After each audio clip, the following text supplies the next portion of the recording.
When Samoans first began coming to the United States in the early 1900s, they were looking for a place to belong. They found home with family, and as those family circles grew, they found it again with their churches. Over time, as Samoans became part of life in America, many found themselves living between two cultures, connected to both, yet not fully at home in either. This place, Manuia, offers a place to land, a place to breathe, and a place to belong. Second Samoa is your home away from home. Nasa ufafonga ile fola sanga fo ilasa. Ile lauma. Yeah.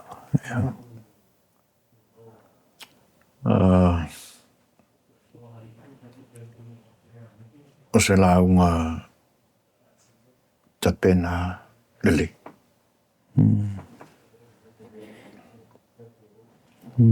Yang olo mafofo pe. E o mai ai le taimele ne. Ile tau whapale ni ngā le defense, ma le offense. Oh, okay. E wilo uma ia, nā tūro ia me. O le pui pui, ia ma le o sofai, ma. Ai, I te fo ia I tua o langona mesi e ta pena mai ai. Le manatuanga I le launga la sa. Le launga la sa I tuatu. Ina ua maua Yesu le talai ia Ioane le baptiso. Nā ngai mai lo lea ngai Kapanau.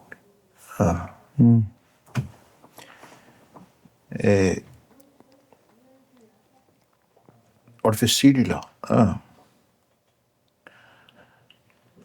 O le vaenga le nā la ina saulalu. Ina ufal pui pui ia. Ufal pui pui ia. E Ioane. O a pese I a tuli loa le tala. E pe le umanino tele I le tūra lea I le offense. Pena whatino la Yesu ona langona nā leina. Awa a manatu I se tūlata mai whaale tino. E pe sa kaunga saulo Yesu alu te taio. O iutaia po Loma. O le anime ua a velta malei. Ia. Ia ele I tino le nane. A o le tūla ele wa ai ele sau ilalo. E pe o le wha awa wina o le. O le sa tāla Ioane. Wha lau le leile ala. O le ala ua. Wa mantalola ona whaatino Yesu le ngā luenga le na whai Ioane. A lea I o le mafuanga le nā leina. Ngā pisa le kamare le vau. Ia, e pe o inana a matamai ona.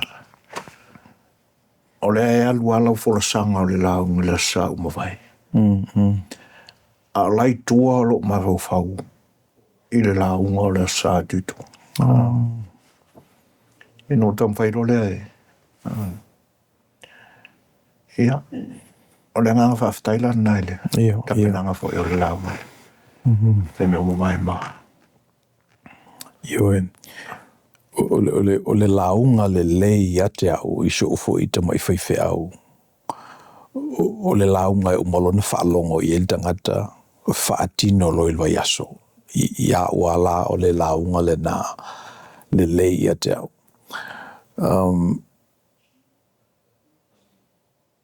So te tampoe whapena ia lo o le fo au te sa ilia whaiwhi au launga le lei se I o whaalongo I ala tō manu lau ti ma fola sanga.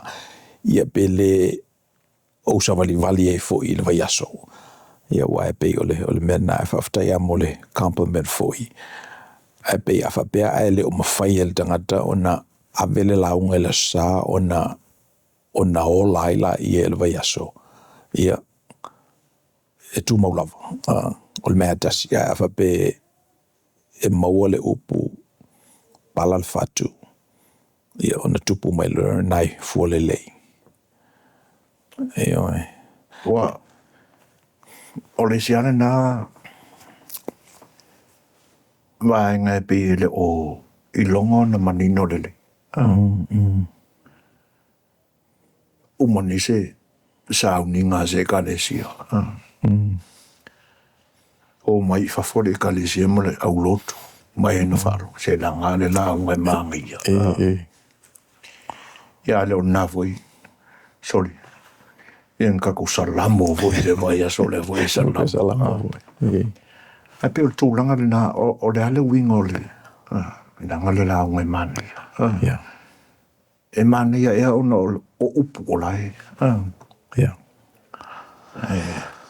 Ai pe la o le tūlanga le wa e sa unoi.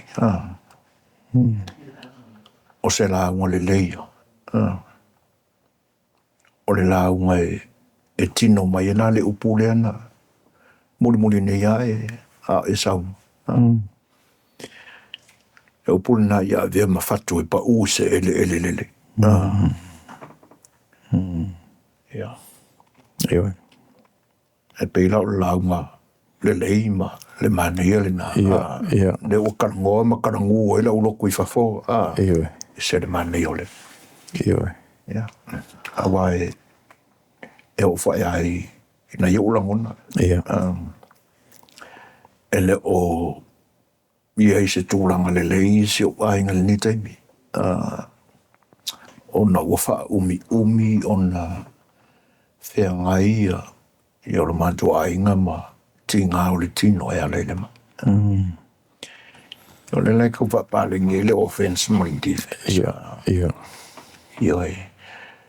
Le angai ia o a ule o whea ngai mara kausi ma. Ia. O pa ia tu ia imisi. E se le whaingofi. E kai mika ke alofa I le mai. E kai mika ke ika I le mai. E pi o mean. Ia. Ia tau whai.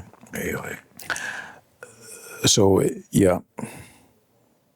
E wa ben nai e mana I el malai lea.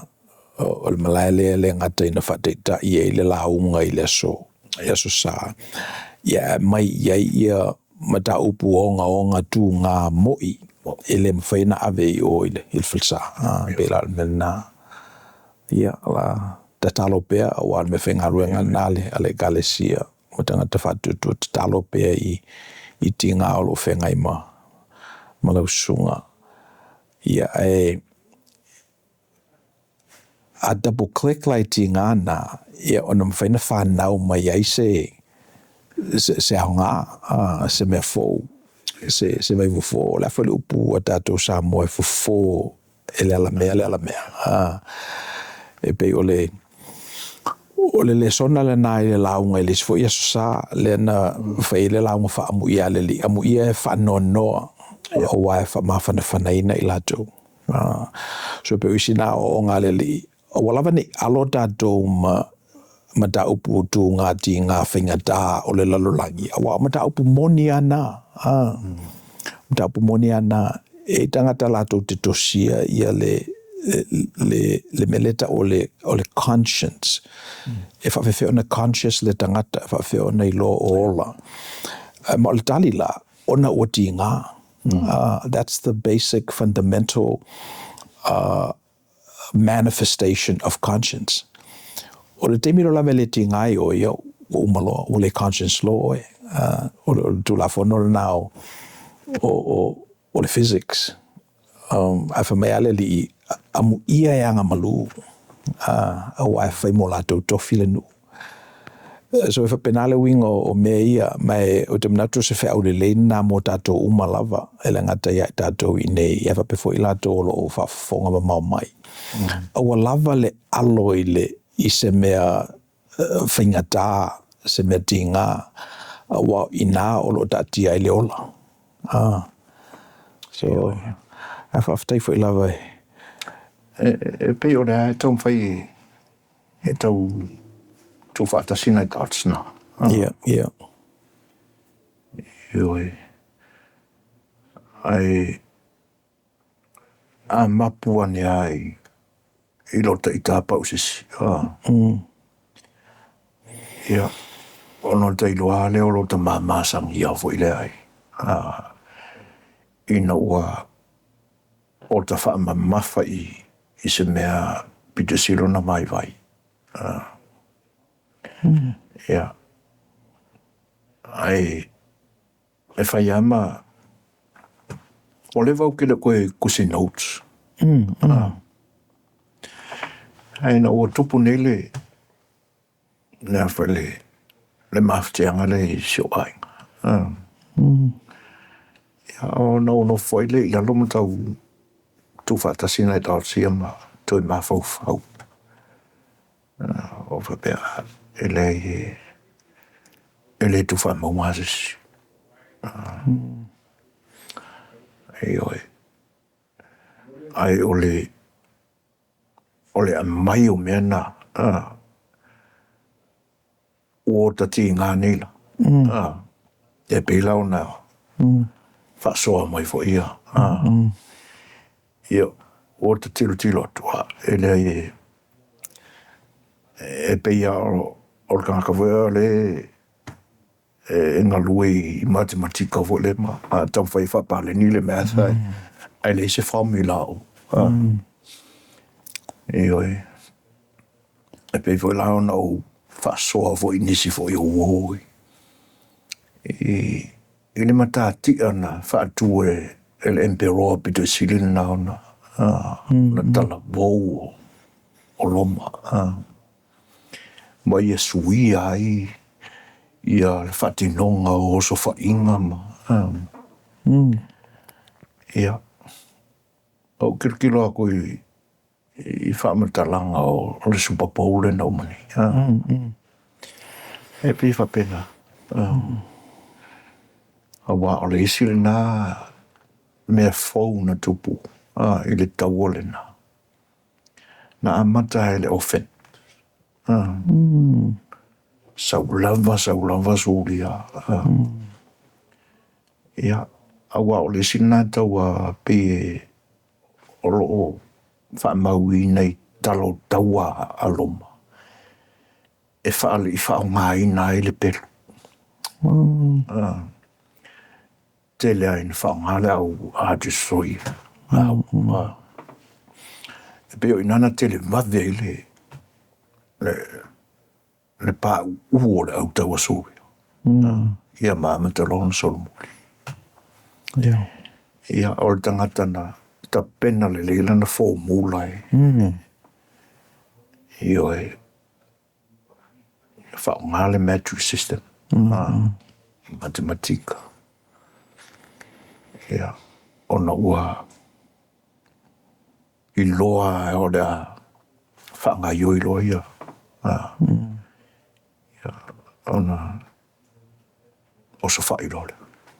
Okay. E pila au whapale ni atua lai o tamanatu i a o onga. Awa le uo i le ta whasoa o na o le fesili. Nā se langona i le lau mai. Le aso sa.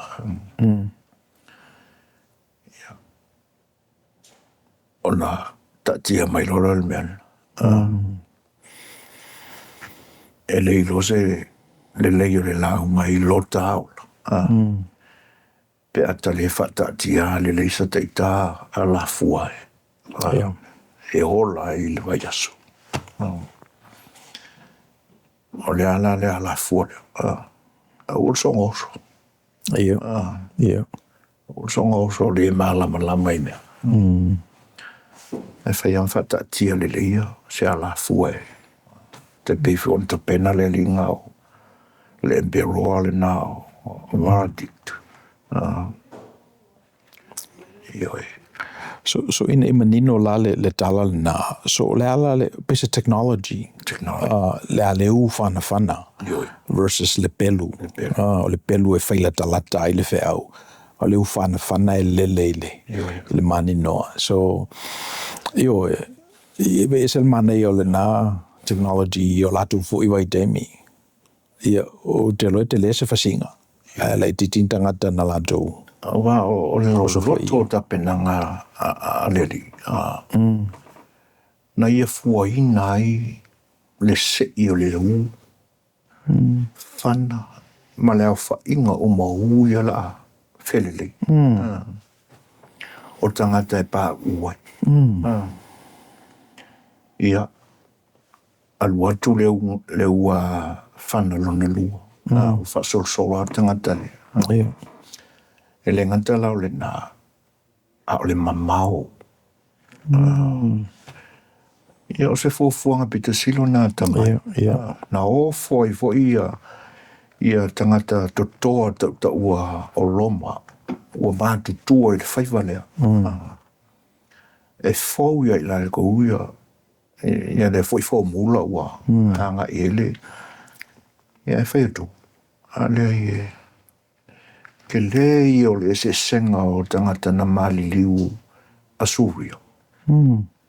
Ma tangata na mali liu o loma. Ai pe ala hoi wa na eli lua. Ia, e pe ala o na sao fia mai ia le au tau o le fili. Ona ua wha putu i lunga tino mali liu o. O whaingo fia ilana na pe o se au wala lau papa. O inala whatu a se i lo le pelu. E se iangi la le pelu aloma. Wa kau le enisio. Ai sole. Io e o le tūlanga hoi la ele. E in savalinga ele mai aso. E tawana o tailoa o ta vaivainga. Ia ma mea la fua i ele ta savalinga. Ia ungi so ngauso. Ko mai la e la u whaiwale o ia i ore. Ore ngofo whale. Ma kausi le mai. Ia. E pe e fōre mea. Ia. Ora tausima. Ia. A o tam whaia e whamasani ai. O aire ma. O hatūlanga o lo mahawhatia e le tangata oma. Ia. Ma le sila mea le wa e au mai nei la i tā penanga mōre kausinga o le mai pēa o fo ietu. Ia. O le ua i loa tinga o kantasi le tangata. E whawhikaira o rega kei loa. O le kei mea raka ke vai a kolora o le hira o laka umare ma. O mana tua i nā mai lo dato whale mai Samoa. Ia. Tau Talofa i Manuia. Ava peka kia laku la vero kalima. Ia laku o kengia ka ika tene fōmai. Ka whawha lea kele asore la vero lima. Ele au mai o na mai murumuri ele singa mea e fōfōi. Awa o male nāna manua loto i le la unga ke lea le nurse fa mea data. So ia me whenga ruenga i newa i temi. Ia o le alua iai. O le tapu kleka iai. E fautua mai fo ia le nganga pa i o le tu. I o tatala no fo ila wa o le tata no fo i Amerika. O le si lea medical system au pito si leo na taunga tā. Awa Afrika atu ia insurance ma tupe e tutongi e tangata insure ai. Ma lea mio lea le insure o le tutongia o tau o vai i le tau e te tauna o no whapela wala la lea ia o me sidi le ngase ia roto wainga i tutono le o le system au pito sidi a ona taunga tā wai na wala o 911 o mai tangata piki ave for mai le emergency kiri o mame o mai le fesiri mai pepa le fesiri mai le insurance o le emergency o le faola le tangata so o le level na le le 911 system I nei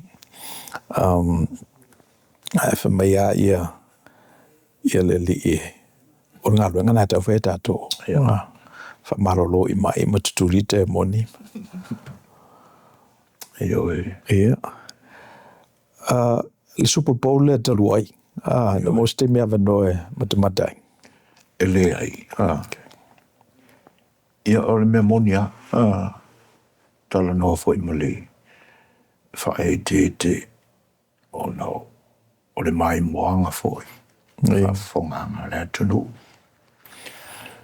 Au te le muli le talonga. Ia. Ia o no lo te tālo ngoka o le Samoa I se sifo.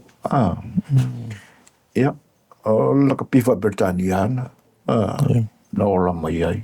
Iu I hoi ngai le whana vevai solo ia. Ia o sa voira I nei. Ia. O le ua. So vali loso tau sanga taluna no voi nei le. Ia o tele o... E pisa mai a ia nei pas hoi e or kai mi or Super Bowl ia ala e whai lau nai pilasa ia ai wo waru atu nei la I whafoi la lata se full I bo ia awai e te siro fia voi wan vo whafonga ngala tunu Walau sunga foi le whawhengi fo mai. O weolo. Ia. O ke saungiro o ke alu I whafo mazani ala ia. Ia losa foi le vai meilo I ngai o inga. Ia o sau foi ia lau koe inga ia. Se o lau se ia sisko inga le whafo. Ia au le alu I whafo ia.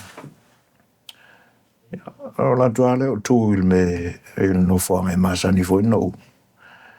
Ia whalongo tula le TV le ainga rei o kawha. Ia wa umole le tālonga. A lai tō mutu mua ia Mexico sa whaet papakiu mai ingoa ia inga. Ia. Na ulo ai la ia. Ai o mana tu ai la le tala ana tātou te whono. A sa uni fo I le tālonga I le sa. E whai mai o iena te langolangoina le awal Seahawk. E pe wa au mai e te akono ia lana I vaai mo I loa I le leo quarterback se a awe lua. Yo whanonga kula o la ola le TV mo whanonga longo I tanuanga a pe a reila e sao hala le ki akongo. O le ua malo le au sa piki e ki akongo le quarterback e le leia tui. E pe o ai meanga a o le talonga ai o tele I mata. Ioi. Ona e pe o le talonga na talonga il football ne tunu tupetele.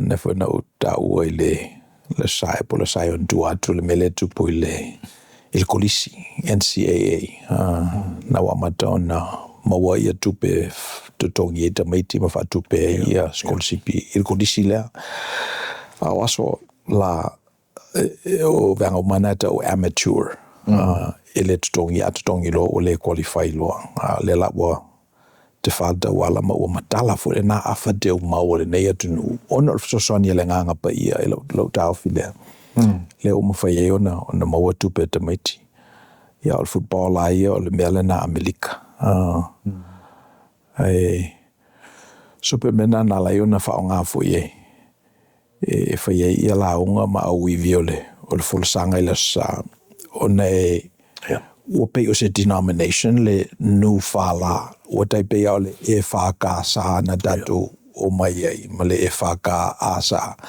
ia le o dominant nele nu fala Pe denomination fole na leo lo lotu ia o tātou tangata.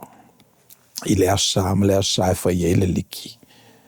Ia, o te manatu fo ia te taona o ane se iwa ai, po le ale ngā luenga le nganga pa ia o lo o ngaosi o tātou tangata. Se fausia fo se mta upisilisili. Ia mo tātou fo i taimi. Wai, na fo i masani na whai fo i ale ma whai ala mta upisilisili o na wha matala ia le Super Bowl. Ia o tau na sui la mta upisilisili.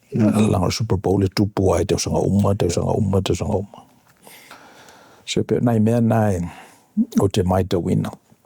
A o le malmaloala ina o umaltalonga, o le malmaloale le halftime show, le nana ia le ina Benito Ocasio, Bad Bunny.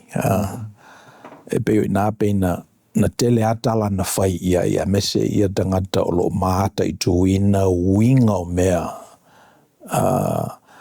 E mwhai ana e wai Super Bowl ma e au nomani winga, wha winga ina e oe au le meale SSA tātou ma manu. Ona we have this ability to make meaning of things. O tātou o langa foi, tātou te ola i tutonu o whato anga na e iei o lātou winga. So ina ua umala Super Bowl o te whaitangata u komeni i le Bad Bunny performance ia. Na whanau whalongolongo foi, on me uiro matua vai ala tunu. Tātou double click lama tātou oane i sa o le halftime show. On tātou i loa ai lea o le atunu e tafa tele o na whauinga ina. O le winga la utala. E iei ale manatu o tangata papai o lātou e ana le tunu. Ai se langa o lātou utua a mai Europa nau mai nei mawhatoa le lauelele. Ia ai e fui ale manatu o ta mauli lei o lātou na whatoa ina le lauelele. E se ale le metaphor le o le whatoa lauelele. Se le physics o le whatoa o lātou pātua na sasaina ia sugar cane ma fili le vavai ka le na le na whatoa lauelele o le tunu nei. E pe o nai mea ia na tangi e le aso i le sa. So tangata la Puerto Rico. E le ase singa ngana e se mai nei lor Spanish. E tala noa tangata na pewhau tātou Samoa. Tātou tutuila. So mo iala o e se la tātou ngana anga i whanua anga nuu. E hao tātou tangata Amerika. E fo ila walo manatu na oa uia sufuina. O le whengainga le na saini e tutuila ma Amerika. O le whengainga Samoa adoa. E le whapito i la tōlo i tutuila. Pe whapito fo i la tōlo manua.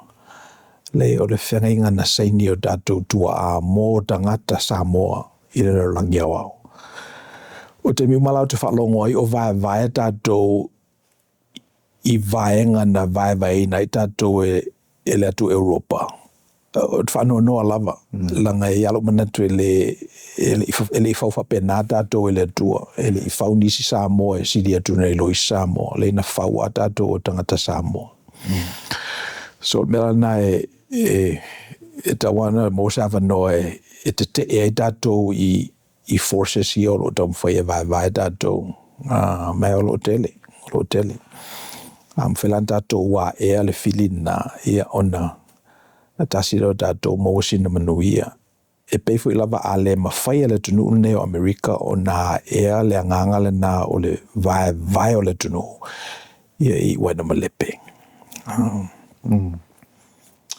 Ioi, o se tūlanga e a whai a manatu ia i leo mai o tamapapa ia. E pe ua lena e sao no ia i misipo e na ua vai. Ona tu ese ai leo se sifo masasai. Ai ole al tūlanga pito silia ona tāua. ona ele ese ai ia nganu o le ngangana o tūmanga e wiala na ua whapea a o le hai tasi ai pe e mātau atu ngai e ar kai minga pie mamau ai e wina o le hai tasi ar ngangana ai pe o la umātau ona o loto au tangata ai pe ua whawhetai a ere tū lai mai o taitai i nei aso i whai ngā mālo e lua e pe ona vai ina i e leo Europa e pe o leo i eia ro lātou whina ngalo ina ia tō sole alu pe le tūranga le wai ai whai ngā mālo sifo ma le whai ngā mālo sai ai pe o te tau ma whai tai o nei aso e ko vana ma lana whai tau pulenga i Amerika Samoa ina ia toi tau whela tai ngā lu e whaatasi e pe o le mea sa amatai i teimi umawai nei tau sanga umawai i whainga mālo fo ia a vaenga i e lua o le tunu ua mālo lo atu e pisa tau mwhai e tu whatasia i a nisi o mata upu i a onga i le community college i Amerika Samoa whatasi mo le meste i papa ingalangalai ai whaunga ai la i a teknolosi ia o ani mata upu e le o matua i mahalosi e tele ni whai a onga i papa ingalangala ia ona a onga mai le i mapsaka whapena fwoi lai i tutuila ma pe aieni ai me se alai mata upu whafo mai na onga tule ia ngā arki vi ma whaafso tai leina ma e peo inana kau amakainga ma ul tūlanga ngā lue whatasi e pera arke mingi o kele ia me wa whaalongo tua ua e peila o le whaamatu mai whainga mālo Amerika Samoa o ele o Amerika Samoa e whai se ofisa o Samoa sifo e whapena fwoi la ia Samoa ia ua kingo mai la ua iei ele ai te koe au le whakuku e ongi whale ma mai a watun tangata e ngā lulu e pe o isi na vaenga wa amatana ia maolo o whaia e le tausanga e peka i lua e peka i kōlu o le ma ia whilo inga tai o atunu o whainga malo le ta ua o le atua o Samoa ia ngā lue whatasi e la tina enga o ni vaenga ina ia maua e tangata anu o whainga malo e lua ia le manuia whani o po pe o le se ala mea le ua to a fo i tutuila ia la umalanga Amerika Samoa sai Samoa ia e tala noa i nā ia ele isu lea i le vāno nofo le lei o mga lulu e whatasi a le puipuinga o toa oi mai le taumwhai te atu ia whala au whasaina e pe o tūranga la ia o le ua vai e tua o le hae nofo mbau e se male atunu ua e pe o taula ngona la le mawhanawhana o no sotanga la ia e lau pe ua koe amaka mea i kai o atunu ia i toi tau a mai te isi tonu ina ia i longa ona ia ele tu ua iami ia ele theo seo sa ingo ainga ia Ia. Whaini maliwi se sifo ia si ia tu ia tangata o aingi ia patulanga ia o tau whai ia se mele lei se mele lei ai pe foi la o vaenga o le nia tunu ia o le foi la tau maua tu lau whaalongo ia tūlanga o le whawhiawhianga le nai i le taimi o le Super Bowl.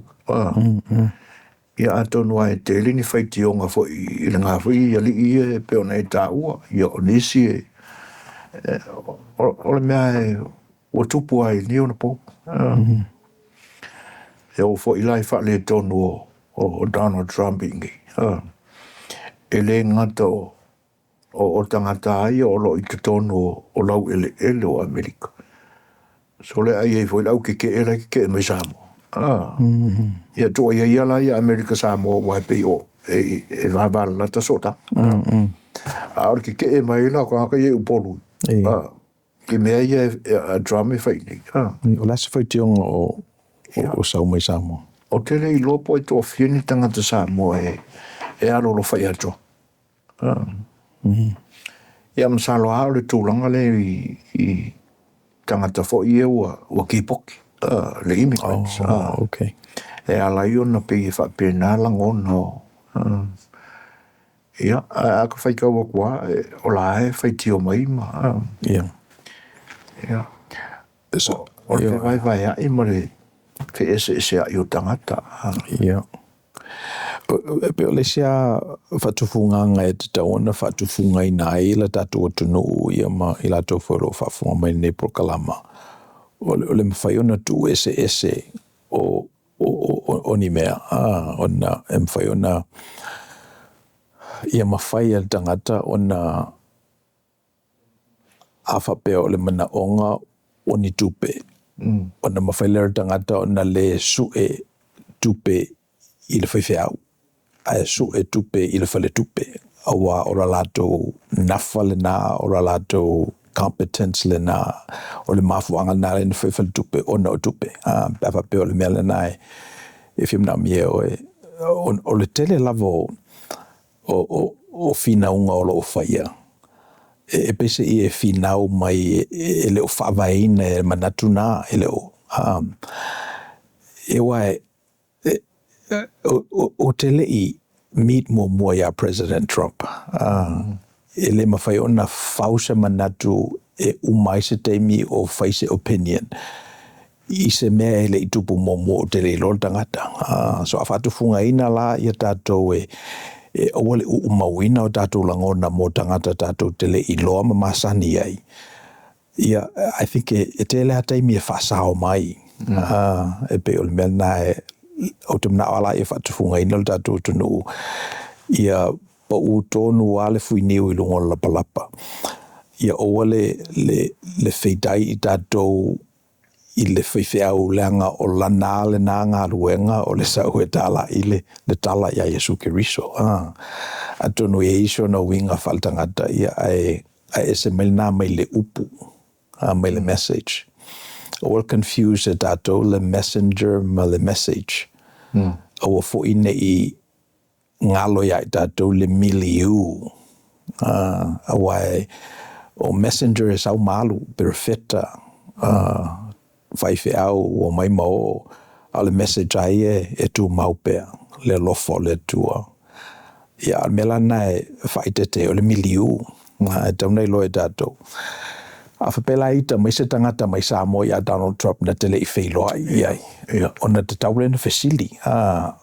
Po le ale message lai ita anga iai awa e lei mafuta le messenger. O le ale message lai, o le ale symbolism lai a mai el tangata e mafua na langa o na langona.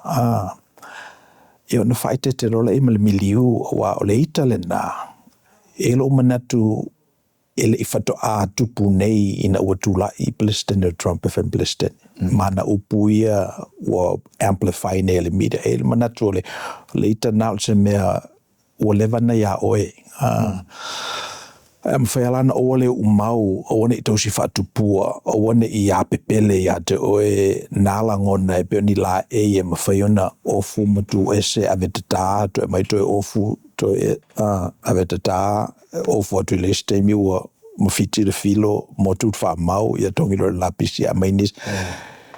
A tātou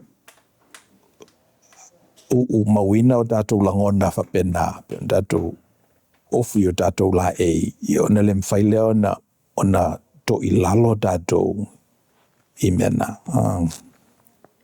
Ia wai, o le midterm election le whiangai ne mele tonu ne, o te lo le asu i le alua al presidente. Awa, o le la whiangai tātou ma elections ia uni, primaries, ia o November la le general. So, ia na sui e fuila i ole. I la ule mate matenga, but lisia la na mea, o tangata umai mate, e mate ai la lolva i ngale anga bai ale tua wai. O ina i loa na whātua e le tua, i ala ngei ka maloa lau vale, muli lulua, ona o se aso whapene. O le winga na lau tala e whaiata tō tiwhinga, ia ai lalo alva i ngale anga bai ia. Ia wa te lea tua utala ai.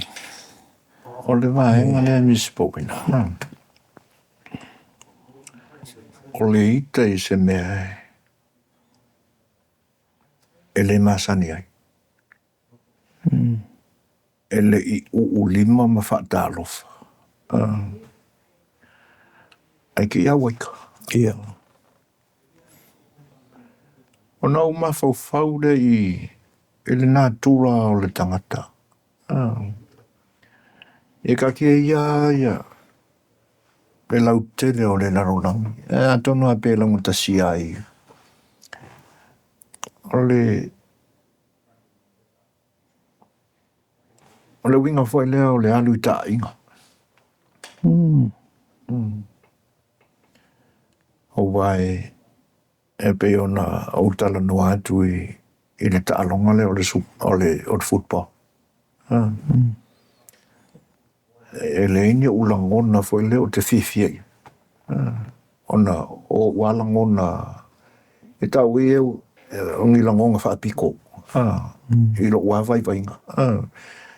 E pe tau foi ona sui. Iese suinga o nā langona. Whakai ka inga arui. Le mena o ke le ika i e kāra. Nanga o te le ilo. O tangata la i e whai tio mai isi a kako pelesi kengi. E moni e la i e rupina ana. E tau ana fuafuafa pena. O ngā ore kanga kai alu i ka inga. Ia o leo o se tala whai te tai. Wa o mui a tune i a te oe i e leo so i a pai. O le susua lawa upu mui. O wha olo a taua i fo i malofina. O ki a le wai i ka i a pai. O ta inga. O ta ta ina. Ma o wha auru whale ina. Le fia tau o ulangona i te ita i a pai. Ai kere i loa pai. E pe o nā tura nā o tātou tangata na whai ia whapeka ko e la kua pēa. Okay.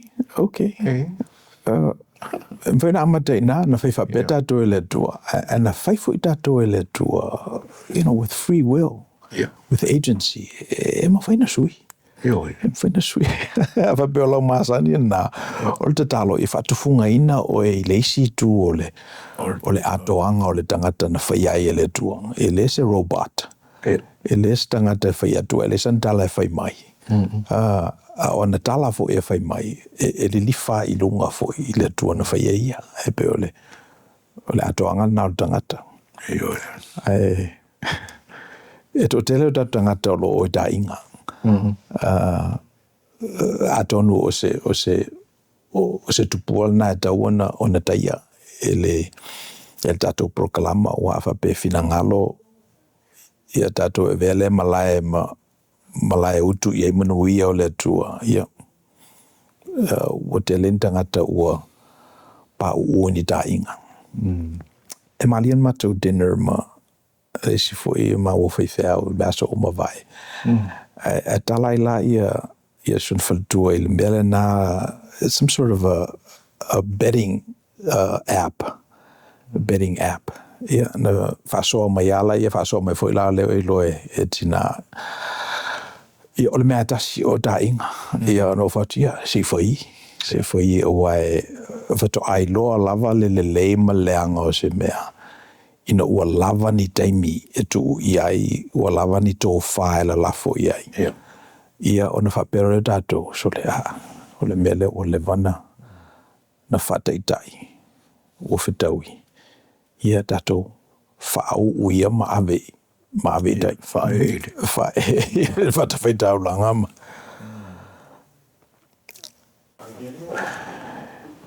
e lau tusi lea e faitau sue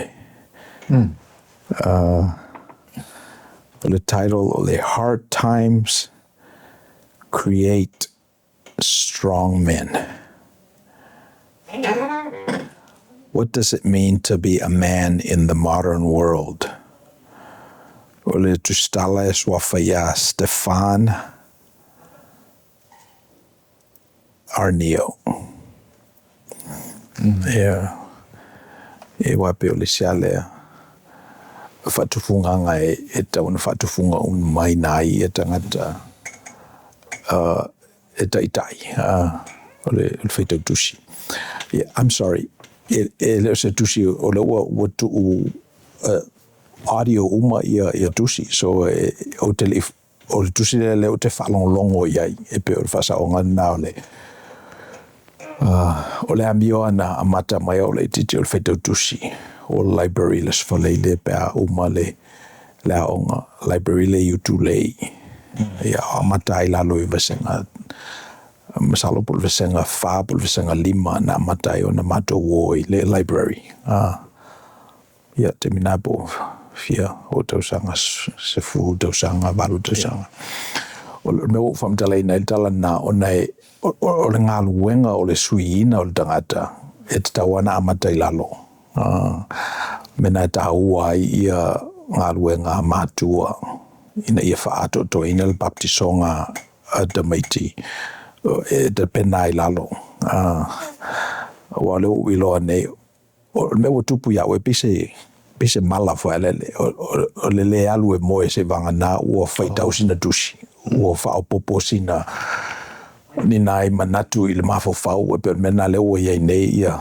ro foi te mai savali vali so o tu lai mai la le technology le audio books e mawhai na speed up le faita window o el tangata tusi mai whalonglongo ia o te le anai tusi o whalalo i le masina ma le masina so tusi lana le o faita wina e ro manatu e fui le mafuanga ale na trend ia tusi nei fua i le tau mai ia te au mawhai mai ia whape o e a mama ia mane faita o tusi le o whasamoina la teimi le lei e whaavai vai a tau le lea o tau le lea vai e tutupu ai teimi leanga o teimi leanga e whamalosia tau le lea o tau le lea malolosi e tutupu ai teimi le lei pe o lau whasamoina le na o le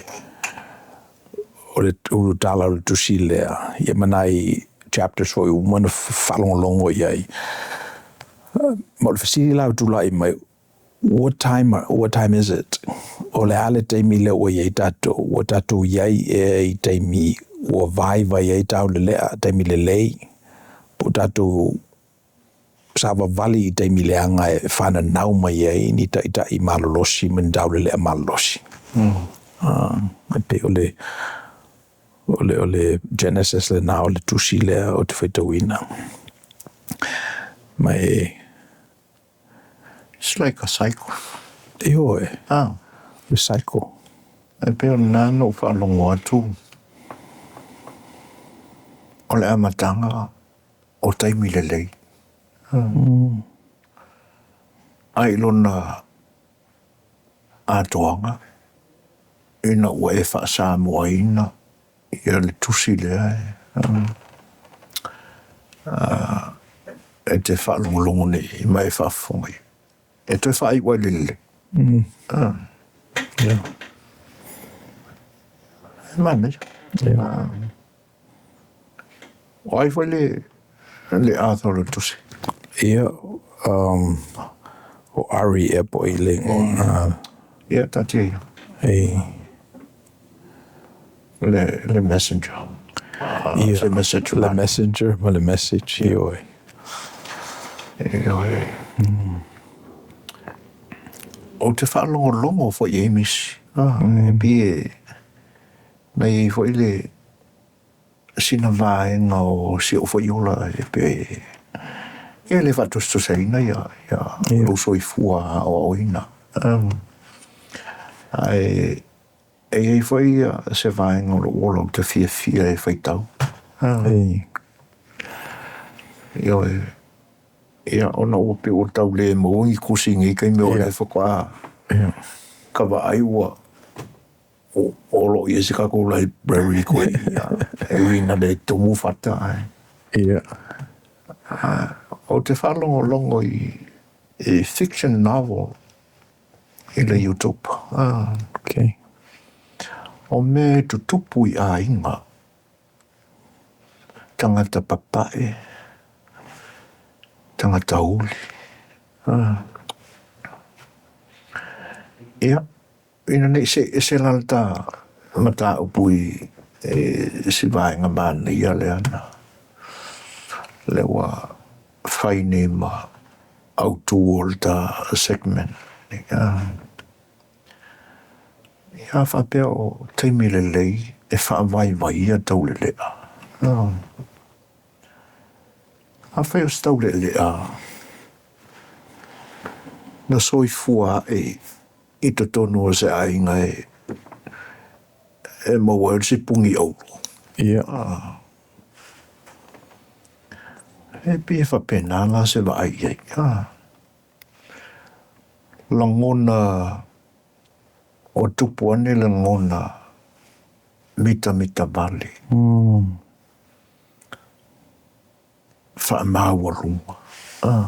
E pia langona na o le kau mawhawhau iei. Tau awatu e se sosoani le tamtau. Ia. O langona na a amatana na whau ane ele tamu i titi a o i titi. Ai le se ngā luenga se tasi lava e o iona mātua e whaatontonu ai. O na olo le stūlanga e a vea matau le ao le a o se kūlanga vai wapena. Ia. Mai ua iai nisi tūlanga le o le soifu. Ia. Ma a vea i la lea tau le a vai.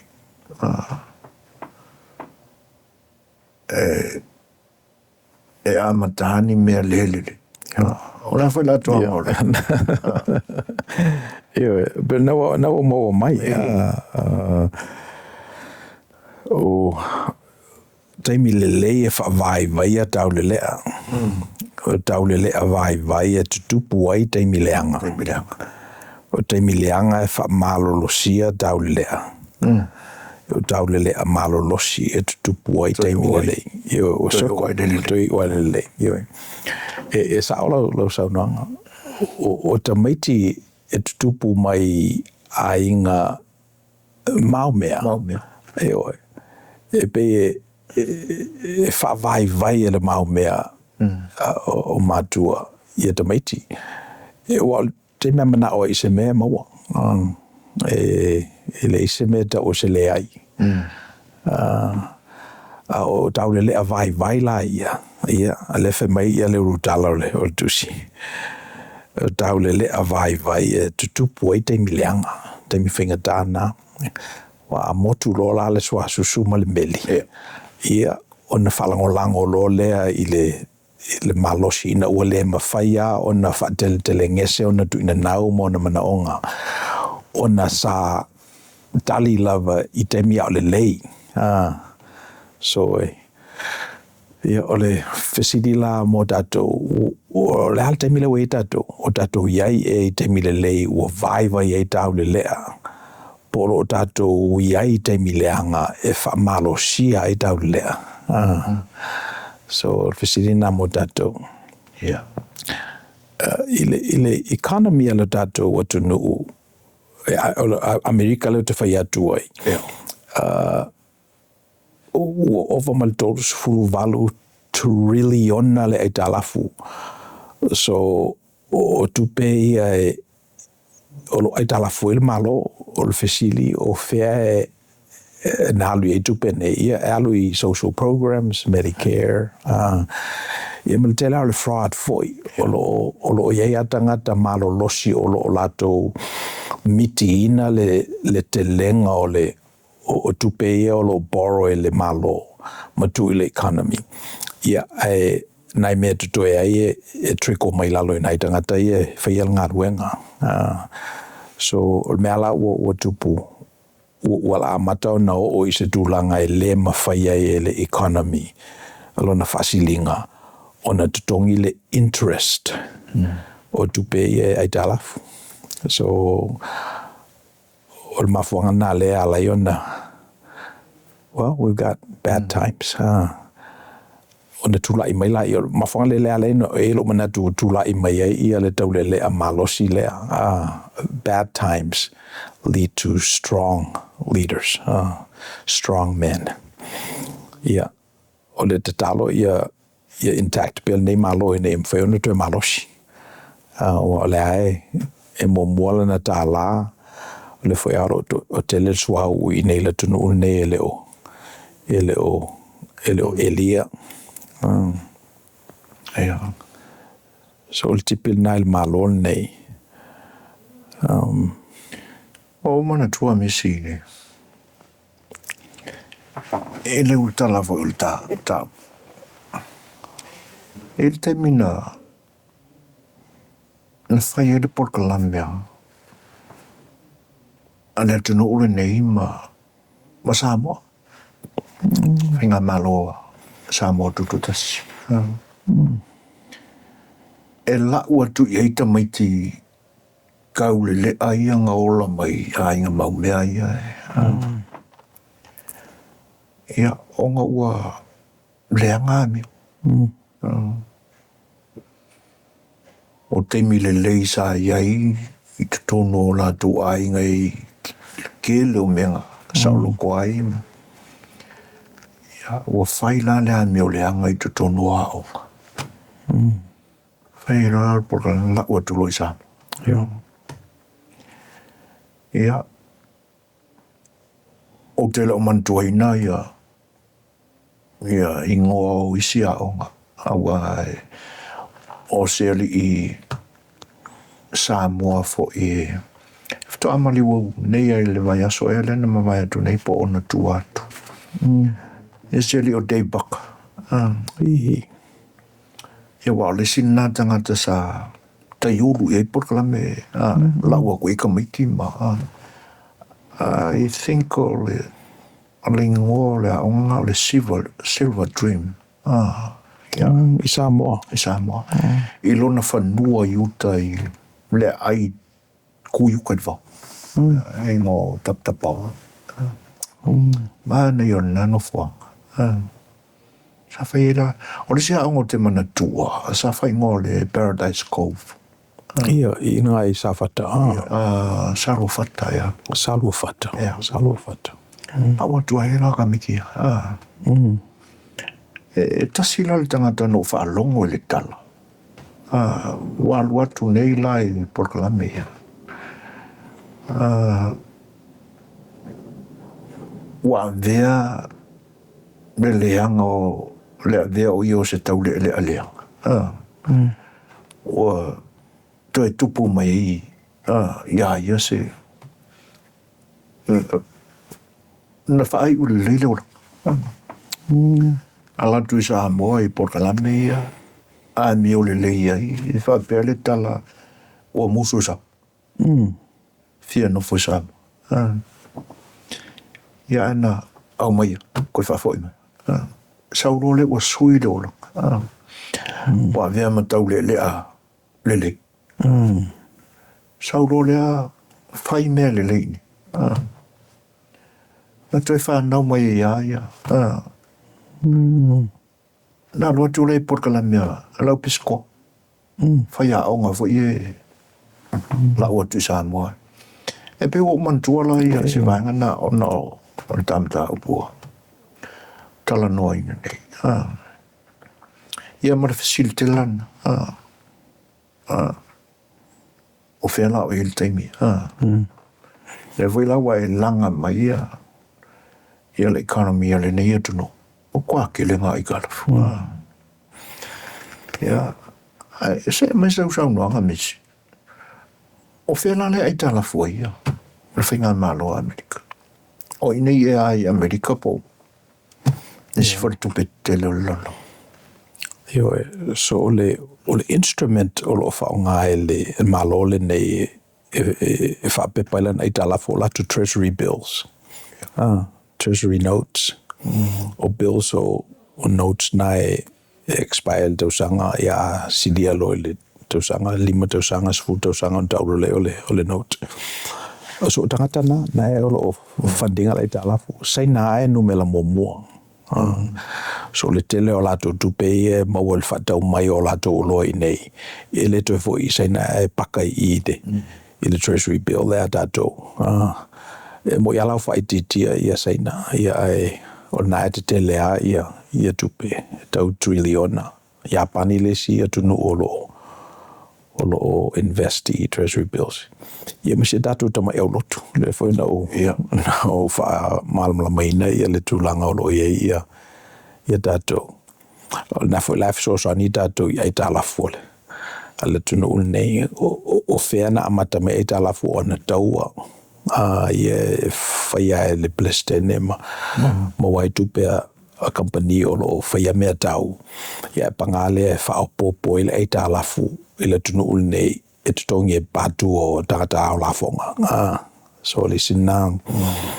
Al tali na university. O le o isi atu nu o le o I tangata Amerika. Ia, mai o malitaimi e le toi whatauina e tatou ia treasury bills. Ai sa ona ua pa le interest rate, ua masalomia e le o whaongaina le lei e le atu nu ia tupe o loa watu e whaongai lato e run e le malo. So e whaasila ve lave foi. E mwhaiona ona tatou tangai foi le economy a Samoa e whaala I titi na I le so o le macro e mwhaiona ona tu I le micro pe tatou tangai se data point pe o Samoa se economy le titi. O whea foi o ngā osia I ai tā lafu o ame o lo whai la fonga tangata po I foi ni la fonga o tutongi.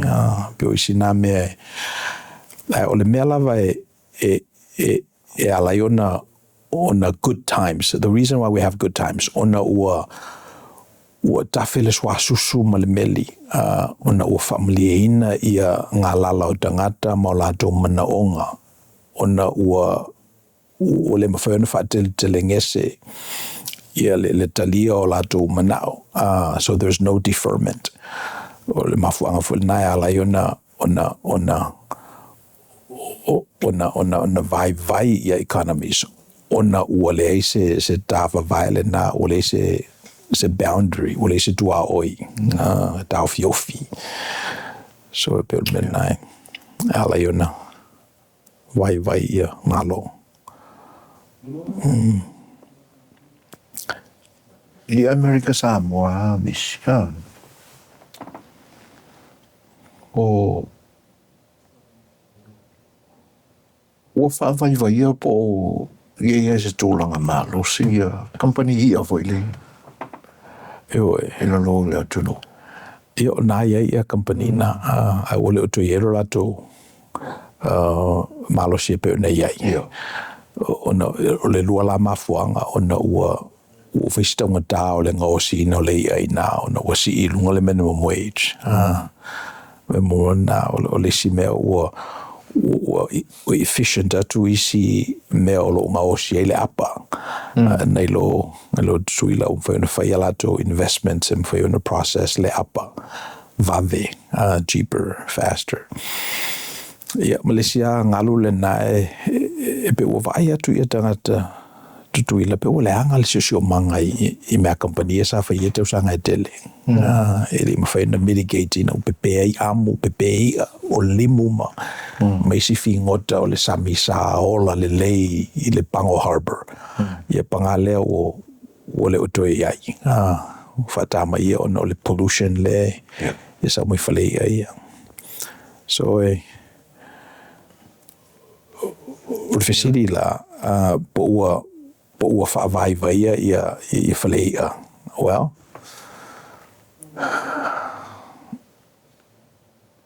I think le ai. O le nā e marolosia ia. O la ai. O la ai. Ia ai o le awhapela o le nā marolosi whale ia. Ia that creates weak men. If a vai tau le lea. E no vai lo la ia I nā I le tolo ala nā o atu. O lo I nai whai pisinisi. O lo I nai sefe nai pani keke se o la I nā. O isi tangata o na mai atalisi aki o leo I ainga. O leo e whainu o no foi ai I le mele to anu le sisifi. So e mana e city o le template lea so se mea lava e le lei ai wherever we find good times we can almost be assured o la whaavai vai a tau le lea I le ngata whae tau le lea ia o te mai tai foi o ai e whapenale wing o le whata lea so se mea lava o safai o bad times, hard times, o la whawhau ai tau le lea marolosi. Whenever you have scarcity, me o lo suffer ai tangata, ai to e lata I te latua lava ai atu sole. O la whau le mele nei tau le lea marolosi. So mwhailana big circle o tātou tupulanga, o mātu tātou, I'm in a little circle. Ele tau whatalitali se ia. Mwhana tipi vai aso whaela le circle na. Ia na o vai le vasoro o te pangale le o avero vai ma meo fowina le malosi. Ia no malosi fo le ia le vai aso ia lau te loa lava bad times are coming. So pe ole mamanu le nau te manao e whatufunga ina umai tātou. So that way alu te le lunga le mea, ona le whasase ina leo tātou e alu pela vai lunga. Or for example, vanga I invest in the stock market, leo o vama limas furu afe I le Dow Jones. Walu ai lunga, all time high. At the tawana e whapea, e te mi, o lo whaavai vai good times ia tau le le. Tau le vai lana ia maia ia le anga le hard times, and then hard times create strong leaders. E le fesili le na. Po le tātou pofetono au taimia le tātou Yeah.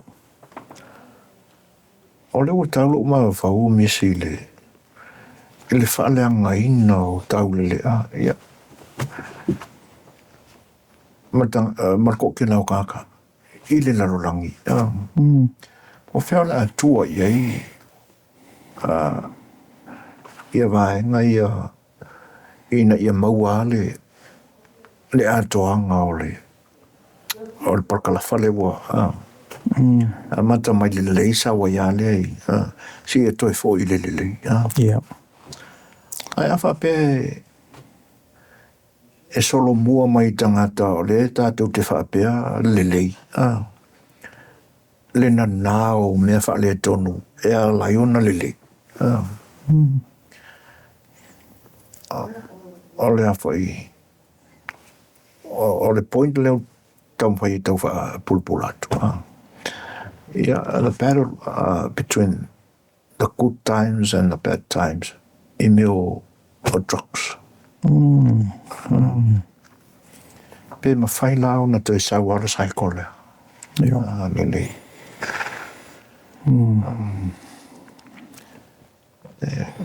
Ele se issue whai nguwhi. Yeah. Wa ia tātou data points. E te mana toi na fo il tau le leo Artie. Artie. So Artie e sau mai le ainga Iran. Na displace mai na wapa le Shah of Iran. So na pa lava le Shah o mātua Artie nau mai I nei whaalafi ai o na o lātou sa sapsapaia ia le Shah. Ina wapa lana mai le lātou Amerika. So na mai ala tangata abatu ala to pepa no fo mau e whanau mai la Artie o na whanau Iran ana ola lon tangata madua I nei e be e sawai le mele na he's part of the aristocracy o tangata na lenga luenga a o ye le Shah of Iran a lela opa nei and he's been asked to survive in the American landscape ia e pangalea wa vele le leo taimi ma me o whaavaiva I nai tau lea. Ina tamu whai ala alu lea onga na e ona mawhauwhaunga e vema fō mai e panga lea o pau. So o lailunga o lea wala o lo whaile drugs o lo doso I ala na taa vale o lo I tonu ia le atoanga o ana possessions. A te tala noa nei a Artie le leilo na mawhauwhau. Whesiri mani tupe te leo teimi ia e le ave e se tupe wan mena e la tuanu leisu. Ai a mo le teimi ava noa nofo I lalo ma whaisina ainga I o se mele leina mo ia. Ua tele tangata e pei o ia ua tātou walo lofa iai. E se vanga nā lava ua matua hit bottom tangata nei. Se vanga nā lava ua just quit ia le mea bottom. It struck bottom lo lava tangata masala mo.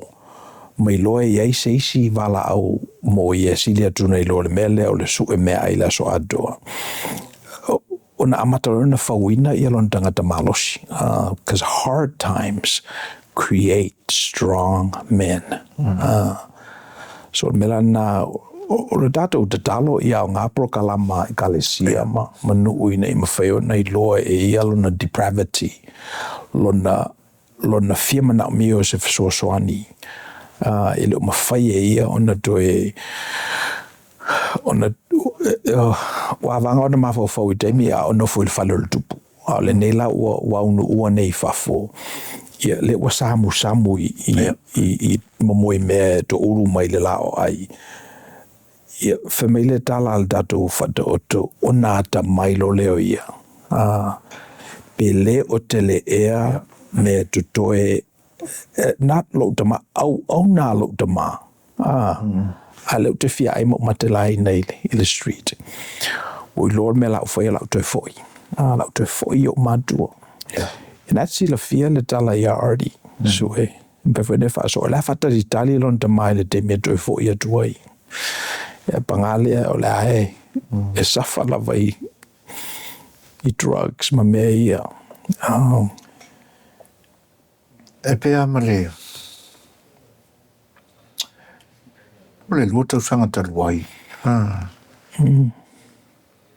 e teimi muli na o ma ai ati e le ngalo a misi e te au le asona lua tua le toi ina lua tala noe lo ofisa ta lua mai lo le e sa ili po vea ati e le ndato maua ari I tuo le rambo le tato falsa e le ngalo ia dau naso tonu na voi te mana tua mai sila fia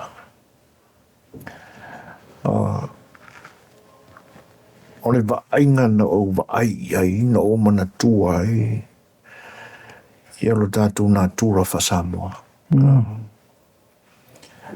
E alo sā me lava ma whaai te le whanau awane I pa se loi fofonga o sona matua. E kangir koe inga I le sona ma whafangu aria o mai whawhau nena. Ia. Ia o le mea lana na oso mai o manatu. Masalo ana le ma losi le tula fono le atunu le ni. Ia. Vahane a lau zonga le whenginga fo mai whafonga anga fo. Rangu ke le poia ma au kanga kula fasiro mati. Le mafofaution te maa. Iwe. Ia tata uma e pei le ko inga o soka mai nga kai. Ia a winga na a manatu la ile. Ia o whaleanga inga le ngai kaulele.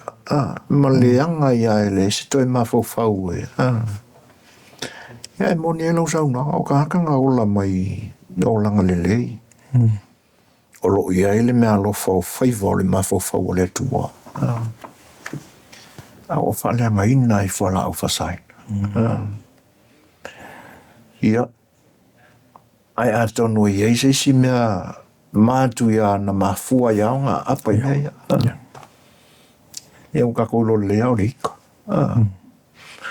E manino malamlama le lau sunga pole ale mafua anga e sanga ika I pea ngai kama I nai ona mātua.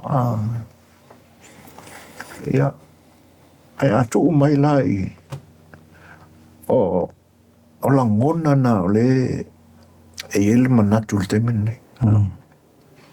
Pe whalao na o tautarangia le teime o mamae ia le tau mawhai o malo na lua Samoa to tasima Amerika Samoa e ngā lulu e whaatasi ia le matanga luenga o leo leo ma le tiute I wafu e puipuia ia tua oi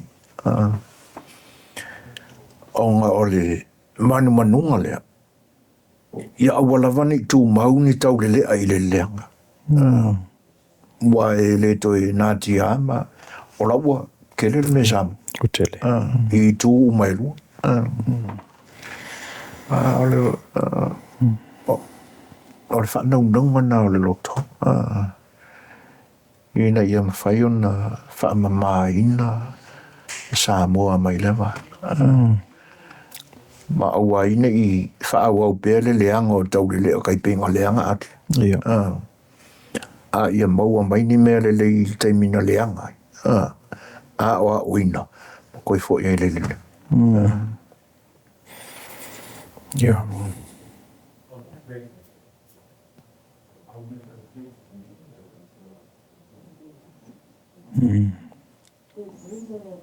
Ia o tam tau puna a mawhai lava o na circle vave ia le cycle na luinga lau tala o wale atoa se tupulanga o leanga pea ni ainga ia sfuru tausanga o tauna learn lesson 5 tausanga o tauna learn le lesson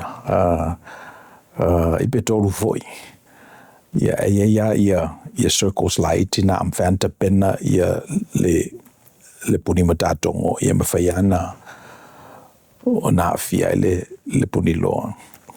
Awa o le mea ua teiloa e mo I lava o lo o alufa penale le circular. Ai ava ai o lai aluanga I lunga le trajectory le mea. So wasili atu le lei o teimi nei lo le lei o teimi tuanai. Ai muli fo I teimi nei I teimi le luma nai la te le fo ilona le lei atu nei lo le lei nei ai. So e mo I ala o le circle fa pena ia mai pa fo I lava I lalo le matua pa ai o te ia tangata. Ia le ai le pe tu ai lunga le gradient o le fa solonga. Wa le sila me tatu te lo o le middle class I nei Amerika ua sili atu le nā nei lo le tupu o se malo te le lua se lautau sanga taluai in terms of antibiotics on appliances o le teknolosi o lo whaongaina i transportation. Ia aso ala e tau alu se sol whanua i se lua vai aso whatoa o i se mem whainga vacation ai au i nena leo soal valele. So le winga lana lau tala one i lape tātou i teimi e lalo ai i tātou po le marketi wa le nā lalo, you know, e atangi e laluanga i lunga o teimi le lei.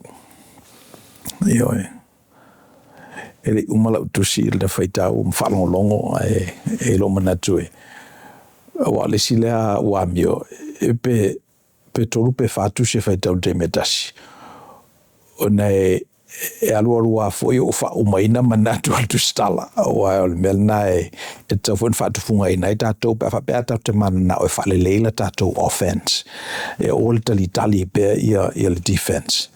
Dauna ise te mie e sunu ia i la fua o inala. Ele mana tu tupu mai ia creative ideas le pe o le alui Mars. Al tama leo Elon. O inala i le tolo le nae faali manino i le tuai i le tangata. E susua ia lo fina ngalo i lau whanongoloko. Tolu whātu se whaitau le atu. I le teime, well, not at the same time, alu winga lau tala e. Mana. Ai, ma le lui lana i siau fo i kamai whaikau. E te tawana i ese kako maafu i tongi tono manatola wari i e kusia mai ia. E leanga e ame lau kusikusia e le paleni o tato fo nangona. E pe o le stuenga ka whaikau e whaitawa ina ia umare le tusi. Without whainga le whaingianga opinions me whapena. Nona tā whia ia leo manatu o lesi. Nai lo le whai o sanga whasoa. Po tau. E reua. So o le ale mafuanga le ina whaitau le tangata le tusi, other than, you know, mo manatu o i mawhatu ai o manatu. Wai pe o le. Wai, o le sia me misi e ali no tapa le tusi. O ke anga kai. Ia. E un kālo e whaiwhi au. Te milane, o kelenga le koe whaiangi whea o mātua ma. Ai pe o winga ro loto ana o whaito tusi. Ina ia pu e mai se mea e tate iloa e au ngā moka ika. Ia, ono tau whaifoi lea e whai ingi mangaku ma whasoa. Ia e le whapela ia e atangia ia kanga iau ingai whai ma. Ia. Kam whai e ola. Ia e kua ia lali. A wai pe ua tele i kama ia. Ia, a singa kaimi a fwoi lea e whaitau urtu spa ia. Ia wai e tawana fe mai i manatu le mea na. O tele aloila na mea wai. E ake me kake au ka e whaikau urtu spa ia. Pai ata maua la sina o ngā whatu spa ia ia onka whapea silale a mai o le memonia e sa i le pe langolangoina na le maure e pe o mafo anganga e alinga o ko whaikau kai kusi ia a o le sia mea fwele ia pe tau mwhai e whapale ni langona na se mea zi woka stress ai i ono ta mapu mai le i tau i e aro rua ke awa ngalo le mea ngā Ia, ai ka pu ia mai se.